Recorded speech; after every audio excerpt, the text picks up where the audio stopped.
نحمده ونصلي على رسوله الكريم اما بعد فاعوذ بالله من الشيطان الرجيم بسم الله الرحمن الرحيم يا رب لك الحمد كما ينبغي لجلال وجهك وعظيم سلطانك اللهم صل على محمد وعلى آل محمد كما صليت على إبراهيم وعلى آل إبراهيم إنك حميد مجيد اللهم بارك على محمد وعلى آل محمد كما باركت على إبراهيم وعلى آل إبراهيم إنك حميد مجيد رب اشرح لي صدري ويسر لي أمري واحلل عقدة من لساني يفقهوا قولي۔ آیت نمبر 16۔ الذين يقولون ربنا إننا آمنا فاغفر لنا ذنوبنا وقنا عذاب النار۔ وہ لوگ جو یہ کہتے رہتے ہیں پروردگار ہم ایمان لائے پس ہمارے گناہوں کو بخش دے اور ہمیں آگ کے عذاب سے بچا لے۔ آیت نمبر 14 میں ہم نے پڑھا تھا زُيِّنَ لِلنَّاسِ حُبُّ الشَّهَوَاتِ مِنَ النِّسَاءِ وَالْبَنِينَ والقناطير المقنطرة من الذهب والفضة والخيل المسومة والأنعام۔ اللہ تعالیٰ کی طرف سے سجا دی گئی ہے حب الشہوات۔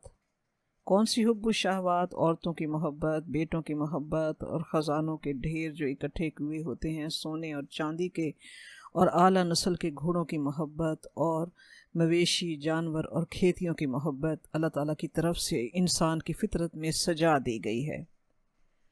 اللہ تعالیٰ خود رہنمائی فرماتے ہوئے آیت نمبر 15 میں فرماتا ہے قُلْ أُنَبِّئُكُمْ بِخَيْرٍ مِّن ذَلِكُمْ، اے نبی صلی اللہ علیہ وآلہ وسلم ان سے کہہ دیجئے کہ کیا میں تمہیں خبر دوں اس سے بہتر کی، یعنی دنیا کی ان چیزوں سے بہتر۔ کون سی چیزوں سے؟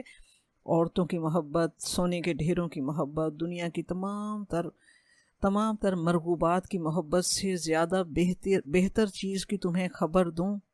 اور یہ خبر کس کے لیے ہوگی؟ لِلَّذِينَ اتَّقَوْا، وہ لوگ جو اللہ کے تقوی کے ساتھ ان چیزوں کے ساتھ معاملہ کرتے ہیں، ان چیزوں پر اندھے بہرے ہو کر ان چیزوں کی محبت میں بہہ نہیں جاتے بلکہ تقوی کے ساتھ ان چیزوں کے ساتھ معاملہ کرتے ہیں۔ ان کے لیے رب کریم نے آیت نمبر 15 میں فرمایا تھا عند ربہم جنات تجری من تحتها الانہار خالدین فیہا وازواج مطہرۃ ورضوان من اللہ۔ ان کے لیے یہ انعامات ہیں، باغات ہیں جس کے نیچے نہریں بہتی ہیں، اس میں وہ ہمیشہ رہیں گے پاکیزہ بیویوں کے ساتھ، اور اللہ تعالیٰ کی طرف سے رضامندی انہیں نصیب ہوگی۔ وہی سلسلہ کلام آگے بھی چل رہا ہے۔ آیت نمبر 16 میں بھی انہی لوگوں کی خصوصیات اللہ تعالیٰ نے اور انہی لوگوں کے رویے، ان کی دعائیں، ان کی عادات کے بارے میں اللہ تعالیٰ مزید آگے فرماتا ہے کہ ان کی لِلَّذِينَ اتَّقَوْا، جو تقوی کے ساتھ دنیا کی ان مرغوبات، دنیا کی مرغوبات کے ساتھ تقوی کے ساتھ معاملہ کرتے ہیں۔ ان کی اور صفت کیا ہوتی ہے؟ الَّذِينَ يَقُولُونَ، یہ لوگ یہ کہتے ہیں کہ اے ہمارے رب ہم تجھ پر ایمان لائے، تو ہمیں بخش دے ہمارے گناہوں کو اور ہمیں آگ کے عذاب سے بچا۔ یعنی یہ لوگ اپنے دل کو اللہ تعالیٰ کے احکام کے تابع کر کے مرغوبات زندگی کو اسی حد میں رہنے دیتے ہیں جس حد میں اللہ تبارک تعالیٰ نے رہنے کا حکم دیا ہے، لیکن اس کے ساتھ وہ اللہ تعالیٰ سے دعا گو رہتے ہیں۔ تو یہ وہ خوش نصیب لوگ ہوتے ہیں جن پر اللہ تعالیٰ کا خاص لطف و کرم دنیا میں بھی رہتا ہے۔ کیوں؟ اس لیے کہ وہ حب الشہوات میں بہہ نہیں گئے۔ ان چیزوں کی ظاہری کشش اور محبت نے ان کے دل کے اندر رب کی محبت اور اس کی رضا کی تڑپ کم نہیں ہونے دی۔ حدیث مبارکہ کے الفاظ ہیں کہ آپ صلی اللہ علیہ وآلہ وسلم نے فرمایا کہ جب اللہ تبارک و تعالیٰ کسی بندے کو محبوب رکھتا ہے تو اسی طرح دنیا کا پرہیز اسے کرا دیتا ہے جس طرح تم اپنے مریض کو پانی سے پرہیز کراتے ہو۔ یہ وہ خوش نصیب لوگ ہیں جو اپنے تقوی اور پرہیزگاری پر گھمنڈ اور ناز اور تکبر کرنے کی بجائے عجز و انکسار کا پیکر بنے رہتے ہیں، اور اللہ تعالیٰ سے ہمیشہ دست بدعا رہتے ہیں کہ اے اللہ ہم تجھ پر ایمان لائے، ربنا آمنا، اے اللہ ہم تجھ پر ایمان لائے، تیری کتابوں پر، تیرے رسولوں پر ہم ایمان لائے، یا اللہ تو ہمارے گناہوں کو اپنے فضل و کرم سے معاف کر دے اور جہنم کی آگ سے بچا لے۔ اس آیت سے معلوم ہوا کہ گناہوں کی معافی کے لیے ایمان لانا ضروری ہے۔ تو یہ اللہ کے یہ وہ پیارے جو حب الشہوات کی محبت میں بہہ نہیں جاتے، تقوی کے ساتھ ان چیزوں کے ساتھ معاملہ کرتے ہیں، رب کی محبت ان تمام چیزوں کی محبت پر غالب رہتی ہے، اور تمام تر ان رویوں کے باوجود وہ رب کے آگے دعا گو رہتے ہیں۔ آیت نمبر 17 میں ابھی یہی سلسلہ کلام ہے۔ اللہ تعالیٰ نے ایسے لوگوں کی جو حب الشہوات میں دنیا کے مرغوبات کی زندگی میں بہہ نہیں جاتے بلکہ اسے اللہ کے ان چیزوں کی محبت کو اللہ تعالیٰ کے حکم کے اور اللہ تعالیٰ کی محبت کے تابع رکھتے ہیں، ایسے خوش نصیبوں کی مزید صفات جو ہیں اللہ تعالیٰ آیت نمبر 17 میں بیان فرما رہا ہے، اور ہم ان تمام پیمانے پر، ان تمام خصوصیات پر اپنے آپ کو تولیں، پرکھیں، سوچیں ہمارا معاملہ دنیا کی مرغوبات سے محبت کرنے کے معاملے میں کس حد تک کیسا ہے۔ رب کریم فرما رہا ہے آیت نمبر 17، الصابرین والصادقین والقانتین والمنفقین والمستغفرین بالاسحار، صبر کرنے والے اور راست باز یعنی سچے، اور قانتین یعنی فرما بردار، اور منفقین یعنی اللہ کی راہ میں خرچ کرنے والے، والمستغفرین بالاسحار اور اوقات سحر میں مغفرت چاہنے والے۔ تو متقین کا ذکر ہو رہا ہے اس آیت میں بھی، وہ اللہ کے پیارے جو حب الشہوات جن کی زندگی کی ترجیح اول نہیں ہوتی، ان چیزوں کی محبت رب کریم نے بے شک دلوں میں ڈالی ہے، تو ان چیزوں سے جس حد تک فائدہ اٹھانے اور تعلق رکھنے کی جو حد رب کریم کے نزدیک پسندیدہ ہے، وہ اپنی اس محبت کو اس حد سے آگے نہیں بڑھنے دیتے۔ تو عورتوں کی محبت اور سونے چاندی کے ڈھیروں کی محبت میں اللہ تعالیٰ کی بتائی ہوئی حد کے اندر رہتے ہیں، جیسے کشتی اور دریا کا تعلق ہے۔ یہ کون لوگ ہوتے ہیں؟ یہ وہ لوگ ہوتے ہیں جن کے اندر مذکورہ صفات ہوتی ہیں۔ اللہ تعالیٰ نے اس میں بہت سی صفات کا ذکر ہے، اور ہر صفات اللہ تعالیٰ نے اس میں بہت سی صفات کا ذکر کیا ہے، اور ہر صفت میں واو کا لفظ ہے۔ اس کا مطلب ہے کہ ہو سکتا ہے کہ کسی میں ایک صفت ہو یعنی صبر کرنے کی صفت ہو، اور کسی میں دوسری کوئی اور صفت ہو یعنی صادقین ہو، لیکن اس کے ساتھ یہ بھی ہو سکتا ہے کہ رب کے متقین ایسے بھی ہوں جو ان تمام صفات سے مالا مال ہوں۔ تو رب کریم پہلی صفت کا ذکر کرتا ہے کہ یہ جو اپنے آپ کو حب الشہوات کی رو میں بہہ نہیں جانے دیتے، ان کی سب سے پہلی صفت کیا ہوتی ہے؟ صبر کرنے والے ہوتے ہیں۔ یہ صبر کا لغوی مطلب ہے رک جانا، جمے رہنا۔ تو یہ لوگ آخرت کی جزا اور رب کی رضا اور اس کے حکم کی بجا آوری کی محبت میں، یہ لوگ اپنے آپ کو، اپنے نفس کو ان پسندیدہ چیزوں کی محبت سے ایک حد کے اندر روک لیتے ہیں، اللہ کی بنائی ہوئی حدود کے پابند رہتے ہیں، کیونکہ رب کی اس بات پر وہ یقین رکھتے ہیں، قُلْ أَؤُنَبِّئُكُمْ بِخَيْرٍ مِّن ذَلِكُمْ، کہ رب نے اس سے زیادہ بہتر چیزیں ہمارے لیے اپنے پاس رکھی ہیں۔ رب نے بتایا ہے کہ اے میرے حبیب ان سے کہو کہ حب الشہوات سے زیادہ اچھی چیز میں تمہیں بتاؤں، وہ زیادہ اچھی چیز جنت کی نعمتیں ہیں جو رب کریم نے اپنے متقین کے لیے تیار کر رکھی ہیں۔